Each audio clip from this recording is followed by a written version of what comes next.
Happy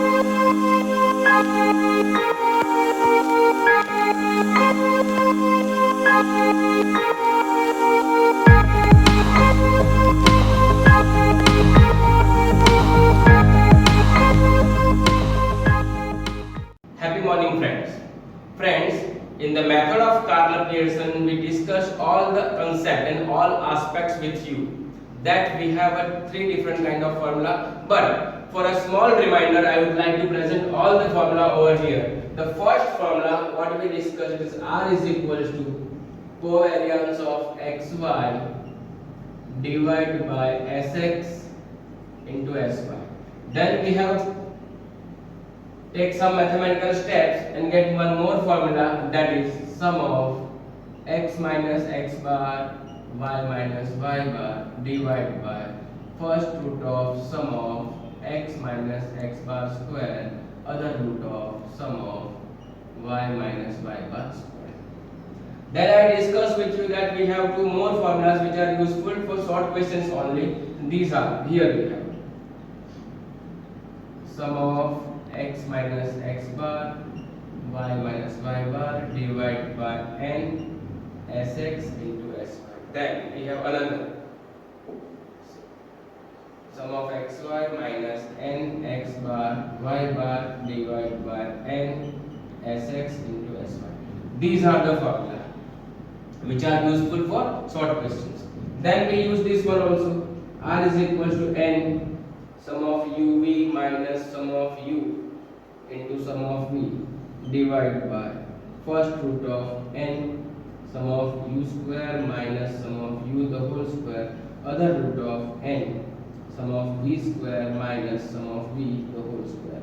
At the end, actual values, R is equals to n sum of xy minus sum of x into sum of y divided by first root of n sum of x square minus sum of x the whole square other root of n sum of y square minus sum of y the whole square. These are the formulas of Carl-Pearson's method, and we discuss each and everything. Actually, we have practiced for these three formulas 1, 2 and 3, and these three are 1, 2 and 3 are useful for short questions only. So my dear friend, from the illustration 13 they have given different kind of data when we have to use these type of formulas to get the amount of degree of correlation coefficient. Okay, so I would like to move on the illustration number 13. So see here, to study the relationship between the marks obtained in statistics, it is x, and marks in economics y of the students of a school. A sample of 10 students is taken and the following information is obtained. So my dear friends, they have given this information. Sum of x minus x bar y minus y bar is equals to 120. Then sum of x minus x bar square is equals to 80. Then sum of y minus y bar square is equals to 500. My dear friends, after seeing this information, any student can get the idea immediately that which formula is useful we have.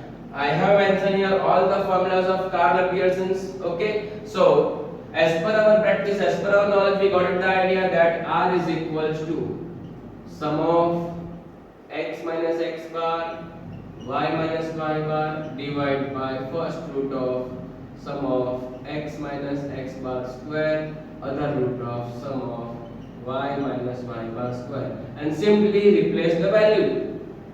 So 120 divided by root of 80 into other root of 500. Then 120. Okay. 5 into 8 is 40 and 3 is 0, 40,000. So 120, take the square root of 40,000, it is 200, and our answer is 0.6. So R is equals to 0.6, and all we know that our answer is always lie between -1 to +1. Interpretation is there. If our answer is higher than 0.5, it is high degree positive correlation. If it is smaller than 0.5, it is low degree positive correlations, and if it is actually 0.5, it is a partial positive correlation between the variables. Okay, after solving the illustration 13, we have to move on the next one illustrations. Okay friends, now we have to move on the illustration number 14. They have given 4 questions together over there in the group of illustration 14. So we have to mention one by one: 14.1, 14.2, 14.3 and 14.4. The first one of 14. They have given the information n is equals to 20. Covariance of xy is equals to minus 50. Then sx 15, sy 8. So my dear friends, whenever we have to mention or read this kind of information, very first formula which is called mother formula. Okay, so r is equals to covariance of xy divided by sx into sy is our formula. So we have to use it here. So r is equals to covariance of xy divided by sx into sy. So minus 50 divided by 15 into 8. So minus 50 divided by 120, and our answer is minus 0.42. Our answer is minus 0.42, and all we know is that our answer is lie between minus 1 to plus 1. It is smaller than 0.5. It is called low degree negative correlation between the variables. So now the 14.2 we have. The question is that amount is available, n is equals to 10, sum of x minus x bar, y minus y bar is equals to 60. Then variance of x 25, variance it is called s square, and variance of x it is 25. Then variance of y, variance is called s square, and it is about y, it is 36. And now they want to obtain correlation coefficient. My dear friends, see here, this kind of data we have. So many of the students are going to decide if this information is available. They are thinking about this formula. But my dear friends, only numerator amount is available. Sum of x minus x bar, y minus y bar is available. Not the denominator information like sum of x minus x bar square or sum of y minus y bar square is not available. But my dear friends, I discussed with you, you have this one formula also. So mention r is equals to sum of x minus x bar, y minus y bar divided by n sx into s. 60. And we have 10. But we don't have sx. See my friends, sx square you have.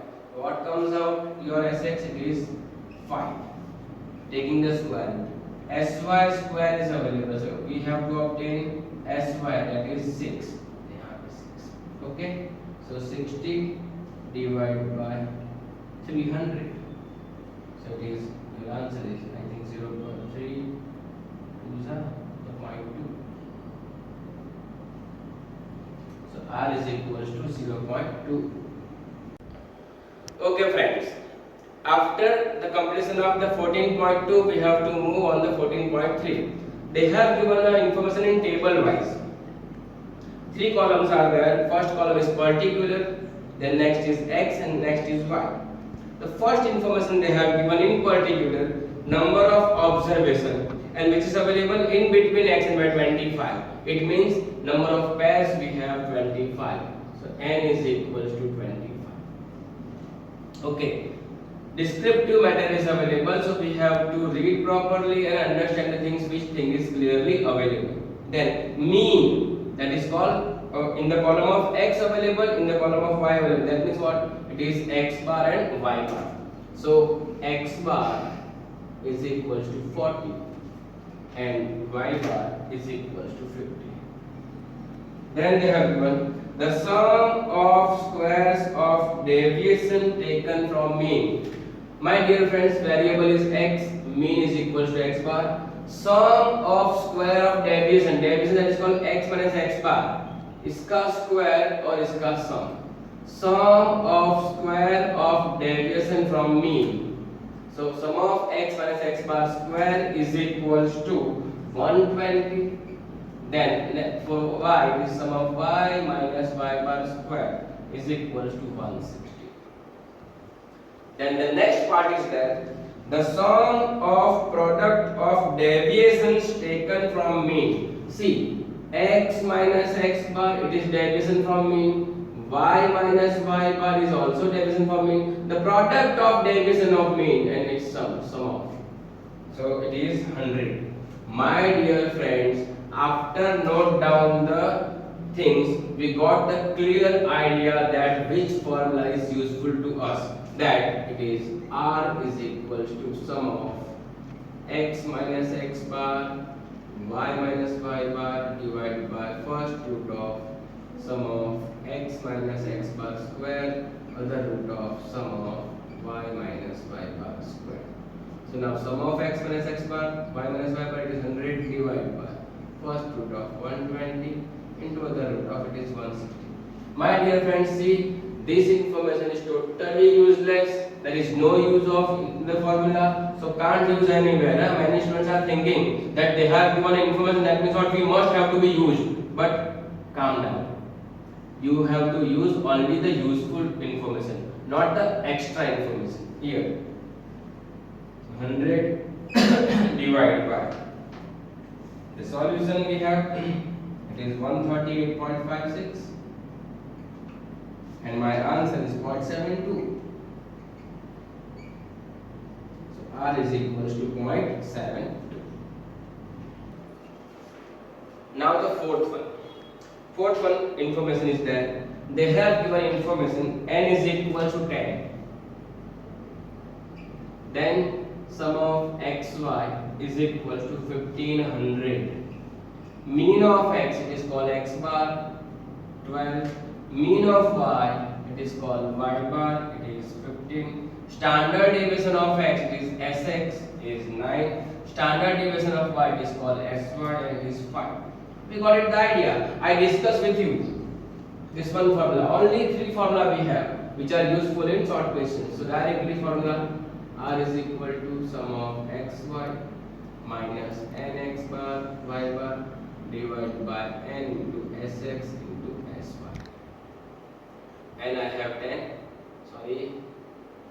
Sum of xy is 1500 minus n is 10 into x bar is 12 into y bar is 15 divided by n is 10 into sx 9 into sy 5. So 1500 minus 1800 divided by 450. So minus 300 divided by 450. So our answer is